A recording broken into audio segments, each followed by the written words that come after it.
I'm Jennifer Arrington, and these are my 3 assistive technology modifications. First, I'm going to do the modification for individual independent living. This is my friend Brent. How old are you, Brent? 28. 28. Brent is a 28-year-old male who has autism spectrum disorder. And Brent loves to talk on the telephone.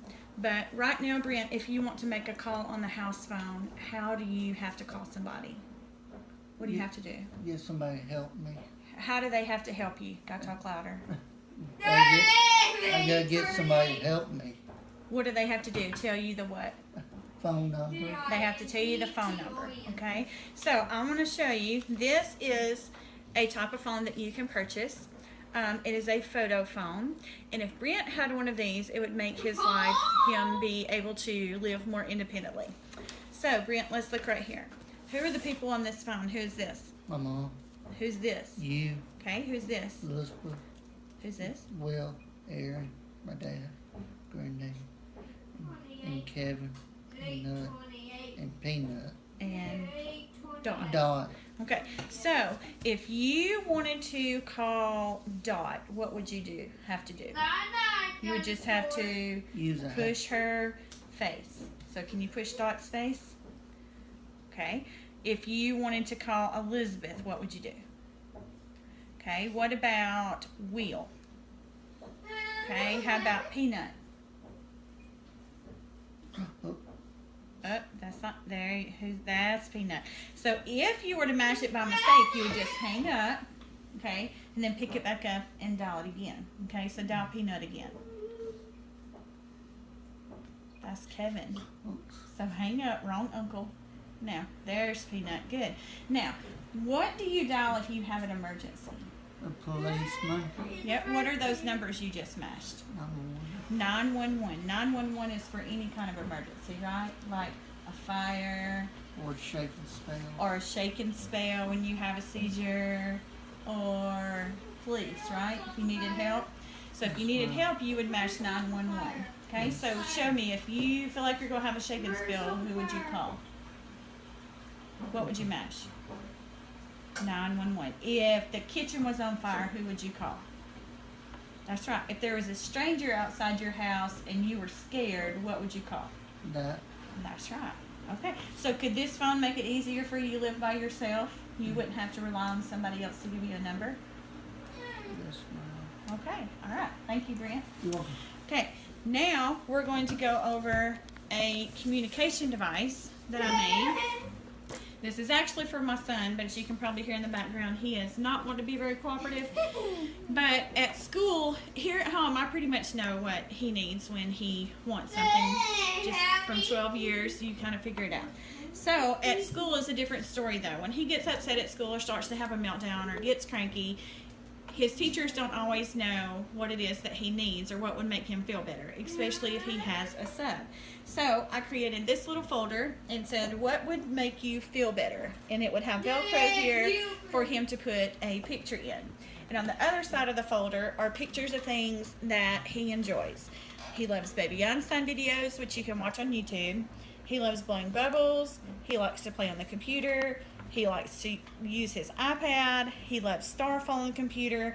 He might just need a drink or a snack, or he might, since he's in the building with me, he might want to go see his mom. He might want to go out and play football for a few minutes or go play on the playground.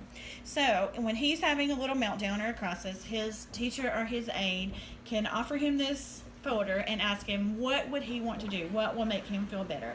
And then he could just pick whichever it was. Like if he wanted to get on Starfall, he could pick up Starfall and put it in the circle for her.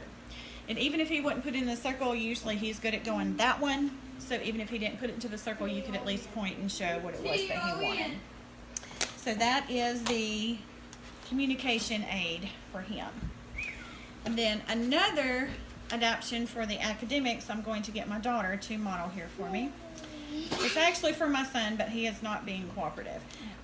Our schools make all the students do morning work or DOI work in the morning. And so this would actually be in a binder with pages and Velcro on it.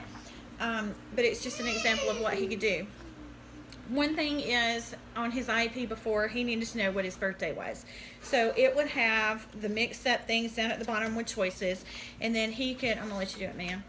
Then he could put what his birthday is on there. So his birthday is April 20th, 2005. Okay. Another thing that he had to do was to be able to spell his name.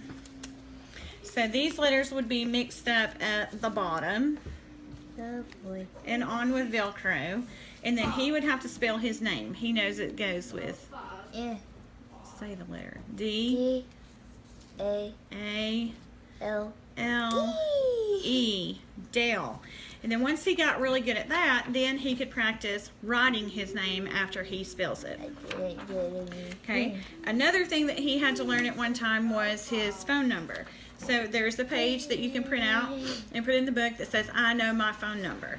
So it would have the numbers mixed up at the bottom. Oh, bother.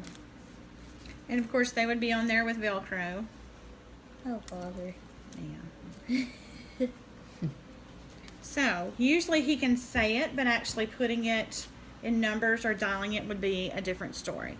So what is your phone number? It's 256. Say it. 5, 6, 256. 5, 5, 0, 550. If this thing will cooperate. 6, 6 3, 3. Right now he is very good at Right now he's very good at saying his phone number, but actually being able to punch it on the phone is another thing. And one mistake I made when I taught him to say his phone number, I did not teach him the area code, because we live in one area code, but we go to school in another area code. So that would be very beneficial in helping him to learn how to write his name. I'm going to show you some other options of pages that you can edit to put on here. This would be the cover of it, to where it would say, you could put the child's name here, morning binder. 633. Then there's the I can spell my name. I can spell my first name. I can spell my last name. 4. I can spell my full name. 1. Then I can write my name. 1. I can write my first name. 3. I can write my last name. I can write my full name. Then another one, here's the I know my birthday. My printer was out of ink, so this is what it actually looked like. I just handwrote it a while ago. I know my birthday. Then I can write my birthday. I know how old I am. There's for you to put a picture of the child and for them to put how old they are. I can write how old I am. It models it for them first for them to put the number in, and then they could copy it.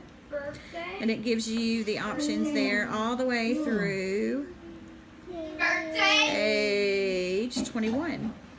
There's the I know my phone number, so once they put it in, they could actually practice typing it on a phone.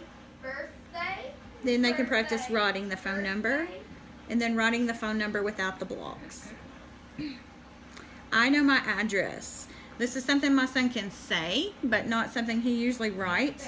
So he would be able to have the printed blocks there that tell his address, and then he could get used to writing the address. This would be where you could practice with calendars,